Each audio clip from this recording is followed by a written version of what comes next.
एक गांव के पास खंडहर में एक शैतान रहता था। वह हर रोज रात होने पर पास के गांव में जाता था और गांव की गलियों में घूमा करता था। लोग अपने अपने घरों में छिप जाते थे और उसकी डरावनी आवाजें सुनकर सहम जाते थे। रात होते ही पूरे गांव में सन्नाटा हो जाता था। वह शैतान बहुत नासमझ था। गांव के लोग अपने अपने घर के दरवाजों पर शैतान कल आना लिख लेते थे। वह शैतान उसे पढ़ता और आगे बढ़ जाता। वहीं उस गांव में एक घमंडी सेठ रहता था। वह किसी से नहीं डरता था। अजी, हम अभी इस गांव में नए नए आए हैं, हमें गांव वालों की बात माननी चाहिए और दरवाजे पर शैतान कल आना लिखना चाहिए। रात भी हो गई है, कहीं वह शैतान यहाँ ना आ जाए। मैं किसी से नहीं डरता। मैं ऐसे किसी अंधविश्वास पे यकीन नहीं करता। बहुत रात हो गई है, सो जाओ। इतना बोलकर वह सेठ अपने कमरे में सोने चला जाता है। तभी वह शैतान हैरान परेशान हो जाता है। गांव वालों ने तो हद ही कर दी। मुझे रोज कल बुला लेते हैं और फिर बोलते हैं कि कल आना। ऐसे कैसे चलेगा? मैं आखिर रोज रोज कब तक अपने शिकार के लिए यूं ही भटकता रहूंगा। फिर थोड़ी दूर चलने पर वह शैतान उस सेठ के घर के पास पहुंचता है। अरे ये क्या, यहाँ तो कुछ नहीं लिखा। किसी का दरवाजा खटखटाता हूँ। लगता है आज मेरी भूख मिट जाएगी। शैतान जोर जोर से सेठ का दरवाजा खटखटाता है। अरे, इतनी रात को कौन आ गया? अजी, आप जाइए ना दरवाजा खोलने के लिए। अरे नहीं, मेरे घुटने में बहुत दर्द हो रहा है। तुम ही खोल दो ना। तुम डरो नहीं, ये जरूर हमारी दुकान पर काम करने वाला नौकर रामू होगा। उधार पैसे मांगने आया होगा। तुम जाओ, दरवाजा खोलो। फिर उसकी पत्नी डरते डरते जाती है और खिड़की से झांक कर देखती है तो उसे वही शैतान दिखाई देता है। वह बहुत डर जाती है, फिर भागती हुई वापस अपने कमरे में जाती है। अजी, हम तो बहुत बुरे फंस गए। वह शैतान तो हमारे दरवाजे पर खड़ा हुआ है। अब क्या करें? मैंने आपको कहा था ना, हमें गांव वालों की बात मान लेनी चाहिए।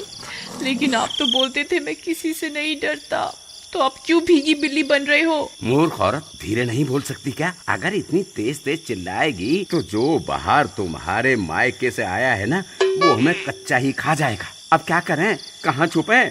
वह शैतान उन दोनों की आवाज सुन लेता है और तेज तेज दरवाजे को पीटने लगता है। खोल दरवाजा। मुझे पता है तुम अंदर ही हो। तुम गांव वालों ने मुझे बहुत मूर्ख बना लिया। बस अब और नहीं। मैं बहुत दिनों से भूखा हूँ। आज तो मैं अपना शिकार अपने साथ लेकर ही जाऊंगा। हाँ, अभी के अभी दरवाजा खोल, नहीं तो तोड़ दूंगा। ससुर जी, घर में कोई नहीं है। आप कृपा करके यहाँ से चले जाइए। तेरा नाज मिटे। तुझे क्या हर जगह मेरे पिताजी ही दिखाई देते हैं? मैं अभी दरवाजा खोलने जा रही हूँ। अरे भगवान, मैं तो मजाक कर रहा था। तुम गुस्सा क्यों हो जाती हो? मुझे माफ कर दो।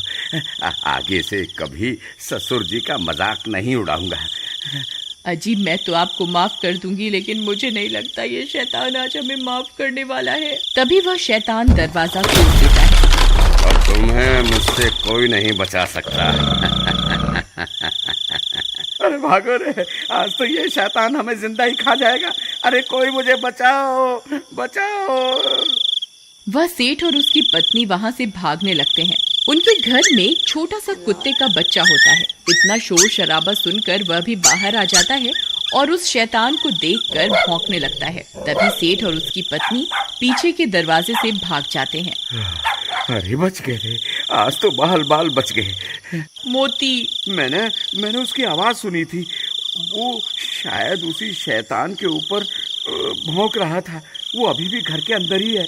मैं वापस अंदर जा रही हूँ अपने मोती को बचाने के लिए। तुम्हारा दिमाग खराब तो नहीं हो गया? तुम्हें क्या लगता है मैं एक कुत्ते को बचाने के लिए घर के अंदर जाऊंगा? नहीं, मूर्ख मत बनो और जल्दी चलो यहाँ से। वो शैतान कभी भी यहाँ आ सकता है। आपको जाना है तो जाइए, मैं वापस अंदर जा रही हूँ अपने मोती को बचाने के लिए। अरे तुम पागल हो गई हो क्या? वापस आ जाओ, बेवकूफी मत करो। लेकिन उसकी पत्नी अपने पति की बात को अनसुना कर देती है और घर के अंदर घुस जाती है। मोती उस शैतान को भौंक रहा होता है। नहीं मोती, पीछे आ जाओ, हमें अभी यहाँ से निकलना है। हे भगवान, अब मैं क्या करूँ? तभी मोती उस शैतान पर हमला करने के लिए आगे बढ़ जाता है। नहीं मोती, ऐसा मत करो, वापस आ जाओ मोती। फिर उसे बचाने के लिए उसकी पत्नी भी शैतान की तरफ दौड़ पड़ती है और अपने कुत्ते को बचाने के चक्कर में उस शैतान के चंगुल में फंस जाती है।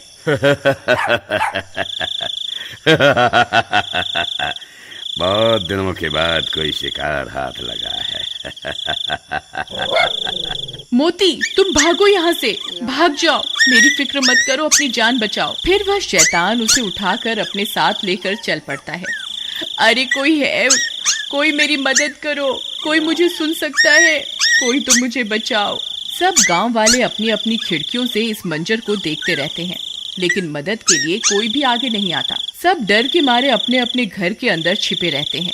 लेकिन उसका कुत्ता मोती रात भर उस शैतान का पीछा करता रहता है। फिर थोड़ी देर में वह शैतान अपनी गुफा में पहुंच जाता है और सुषमा को कैद कर देता है। चिल्ला मत, बस थोड़ा सा इंतजार और कर ले। मैं आग जला लूं, फिर तुझे उस आग में पका कर खाऊंगा। तभी उसका कुत्ता मोती भी उस शैतान का पीछा करते करते वहां पहुंच जाता है। अरे मोती, तुम यहाँ क्यों आ गए? तुम यहाँ से चले जाओ, नहीं तो ये तुम्हें भी खा जाएगा। लेकिन मोती वहीं बैठ जाता है और उसके लाख बोलने के बाद भी वहां से नहीं जाता। मोती, काश इंसान भी तेरी तरह वफादार होता तो कोई ना कोई मुझे यहाँ बचाने के लिए जरूर आ जाता। अरे कोई मेरी मदद करो, हाय मेरी पत्नी को वो शैतान उठा कर ले गया, कोई मेरी मदद करो। तुम्हारी कोई क्या मदद करेगा भाई, जब तुमने खुद अपनी पत्नी की मदद नहीं करी। काश तुमने अपनी पत्नी को बचाने की कोशिश की होती तो तुम्हारी हिम्मत देखकर हम भी तुम्हारी मदद करने आते। भाई मुझसे बहुत बड़ी गलती हो गई, कृपा करके मेरी मदद करो। लेकिन अब हम क्या कर सकते हैं, ना जाने वो शैतान तुम्हारी पत्नी को कहाँ लेकर गया होगा। भाई वो इसी जंगल की तरफ गया है, चलो हम सब उसका पीछा करते हैं। तुम पागल हो गए हो क्या भाई? तुम्हें पता भी है ये जंगल कितना बड़ा है, हैं? हम कहीं भी इतने बड़े जंगल में तुम्हारी पत्नी को नहीं ढूंढ पाएंगे और हो सकता है हम खुद भी भटक जाएं। नहीं नहीं भाई नहीं, हम तुम्हारी कोई मदद नहीं कर पाएंगे। ठीक है, गलती मुझसे हुई है तो मैं ही इसको सुधारूंगा। अगर तुम मेरे साथ नहीं चलना चाहते तो मत चलो, मैं अकेला ही अपनी पत्नी को उस शैतान से छुड़वाने जाऊंगा। इतना बोलकर वह सेठ जंगल की ओर चल देता है। मोती, तू यहाँ से चला जा, तू मेरी कोई मदद नहीं कर पाएगा, ये शैतान आता ही होगा। अगर गांव वाले यहाँ होते तो जरूर मेरी जान बच सकती थी। फिर मोती सुषमा की तरफ देखता है और पलटकर वहां से भाग जाता है। सुषमा भी मोती को भागता देख खुश हो जाती है। भाग जा मोती, जल्दी भाग जा, तू यहाँ से कहीं दूर चला जा। शुक्र है भगवान का, अब कम से कम मेरा मोती तो सुरक्षित है। मोती सीधा भागता हुआ अपने घर की तरफ जाता है। अरे ये तो मोती की आवाज है, लगता है मोती आसपास ही है। मोती, कहाँ हो तुम? मोती, मोती, मोती, तुम कहाँ चले गए थे? तभी मोती सेठ की तरफ देखकर जोर जोर से भौंकने लगता है। लगता है ये मुझे कुछ बताना चाहता है। तभी मोती सेठ की लुंगी को खींचने लगता है। अरे ये क्या कर रहा है मोती? लगता है ये मुझे कहीं ले जाना चाहता है। कहीं ये मुझे सुषमा के पास तो नहीं ले जाना चाह रहा। मोती, क्या तुम जानते हो सुषमा कहाँ है? ठीक है मोती, मैं समझ गया तुम क्या बताना चाह रहे हो, लेकिन हम अकेले उस शैतान का सामना नहीं कर पाएंगे। फिर वो दोनों भागकर वापस गांव जाते हैं। अरे भाइयों, जब वो शैतान सुषमा को उठा कर ले जा रहा था तब मोती ने उसका पीछा किया था। अब ये जानता है कि सुषमा कहाँ है। कृपा करके मेरे साथ चलो, हम सब मिलकर सुषमा को बचा सकते हैं। देखो भाई, हम तुम्हारे ऊपर तो विश्वास नहीं कर सकते, लेकिन हमें इस बेजुबान की वफादारी पर पूरा भरोसा है। हम जरूर चलेंगे, चलो अभी चलते हैं। वहीं दूसरी तरफ वह शैतान खंजर लेकर सुषमा की ओर बढ़ रहा होता है। हे ऊपर वाले, अब बस तेरा ही आसरा है, हो सके तो किसी को मेरी मदद के लिए भेज दो। तभी उसे मोती के भौंकने की आवाजें आने लगती हैं। वह शैतान भी हैरान परेशान हो जाता है। अरे मर गए रे, ये इतने सारे लोग कहाँ से आ गए?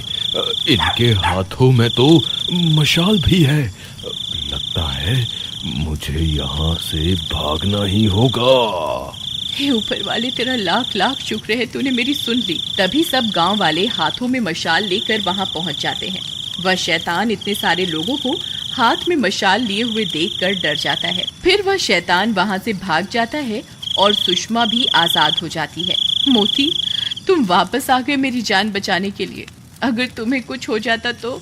सुषमा, मुझे माफ कर दो, मैं तुम्हारी मदद नहीं कर पाया, एक बार फिर इस बेजुबान ने साबित कर दिया कि ये इंसान से भी ज्यादा वफादार है।